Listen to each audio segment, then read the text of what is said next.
Esse vídeo é mais um daqueles vídeos que não são roteirizados, nos quais eu compartilho a minha vida, as coisas que eu estou fazendo, o processo de construção da minha agência de marketing para médicos.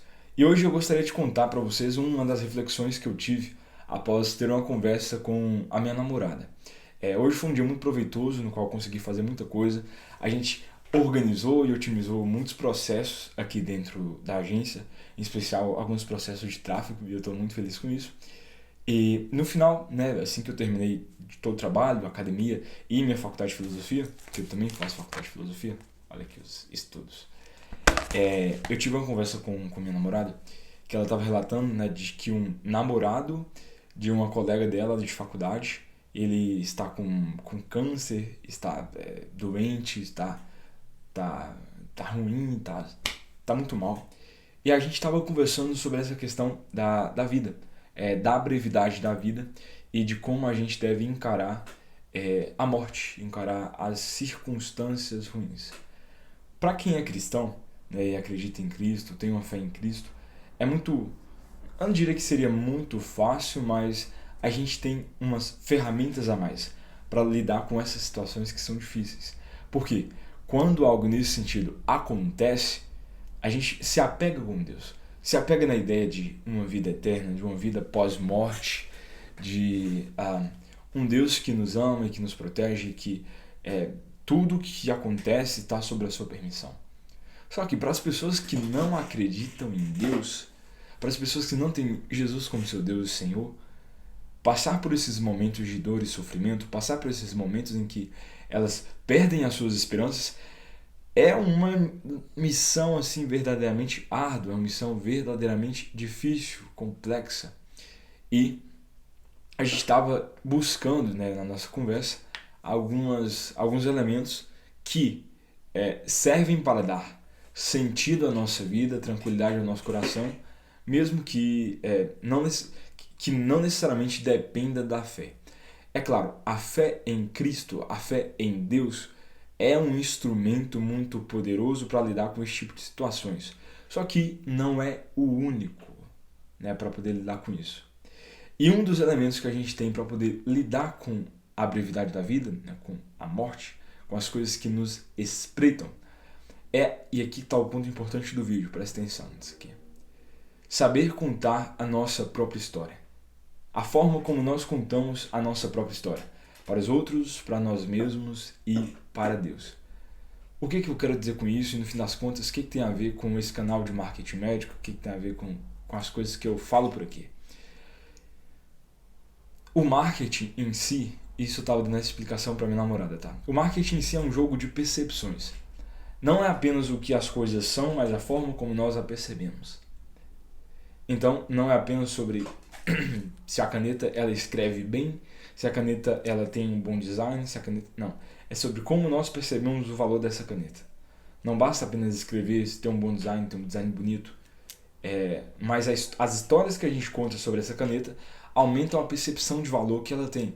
Então, por exemplo, uma coisa é uma caneta Montblanc, que custa 50 mil reais. Ela tem todo um design mais clean, tá vendo? Tem toda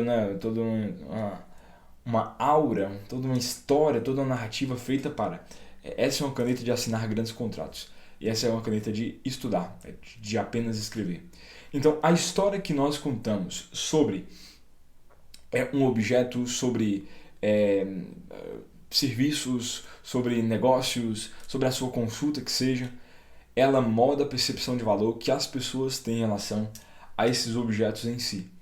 Então, assim, se em uma simples caneta esse processo é válido, a gente consegue observar esse processo, na nossa vida não é diferente. Nós também conseguimos dar um maior valor à nossa vida, ou um menor valor à nossa vida, dependendo da forma como nós contamos nossa própria história para nós mesmos, para os outros e para Deus. E já se conectando isso aqui com o caso do namorado da amiga da minha namorada, que está com câncer, e com essa perspectiva do final da morte, do final da vida, né? Do final da morte, olha. Quando nós nos encontramos nessa situação de desespero também, é necessário, ou melhor, é importante que possamos contar uma boa história para nós mesmos, porque não tem homem ruim que seja, que não tenha feito uma boa obra, uma grande obra durante toda a sua vida. Não tem um homem bom que seja também que nunca tenha errado, nunca tenha feito nada de errado, a não ser nosso Senhor Jesus Cristo e Nossa Senhora. Então, a forma como nós contamos a nossa vida para nós mesmos e para os outros e para Deus, ela molda essa percepção de valor que nós temos em relação a nós mesmos. De maneira que pessoas que estão no leito de morte, ao contarem suas próprias histórias para si mesmas, para os outros e para Deus, elas ganham um sentido maior. Elas veem a morte como, não como uma inimiga, mas como dizia São Francisco de Assis, como uma boa amiga. Inclusive foi essa a reflexão que eu dei para minha namorada, porque o valor da vida está em si mesma. A vida tem valor em si mesma. Só que a grandeza da vida, podemos dizer que o valor, a grandeza em si da vida, não está apenas em viver, mas em viver bem, em viver como um bom homem, em viver como um sábio e não como um idiota. Porque no fim das contas não é questão de morrer, que inclusive eu posso te convencer rapidamente, né, que não é questão de morrer ou viver. Mas a questão é morrer como um homem bom, como alguém sincero e não como um idiota. Como um idiota. Para poder te provar isso, presta atenção. Imagina que você foi fadado a viver uma vida inteira no pecado, fazendo coisas que você sabe que é errado. Por exemplo, usar um exemplo esdrúxulo aqui.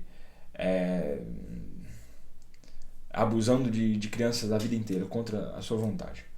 Se fosse obrigado a viver uma vida inteira desse jeito, ou praticar um ato de heroísmo e salvar uma criancinha que estava passando por necessidades, estava prestes a morrer, e para isso você precisa sacrificar a sua vida. Eu tenho certeza que você preferiria sacrificar a sua vida e salvar a criança do que viver uma longa vida, né, de pecados explorando crianças.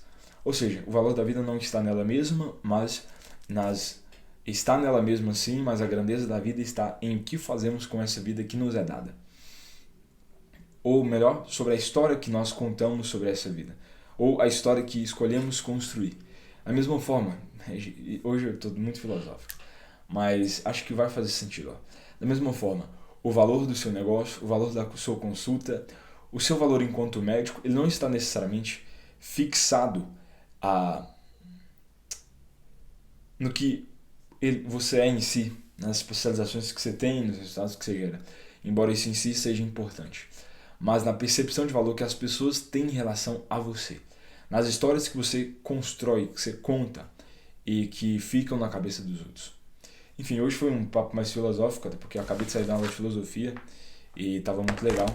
Se fez sentido para você, faz o seguinte, deixa um comentário aqui me dizendo o que você achou desse vídeo, se gosta de vídeos nesse sentido, e eu vou ficando por aqui. Dormir. Até mais.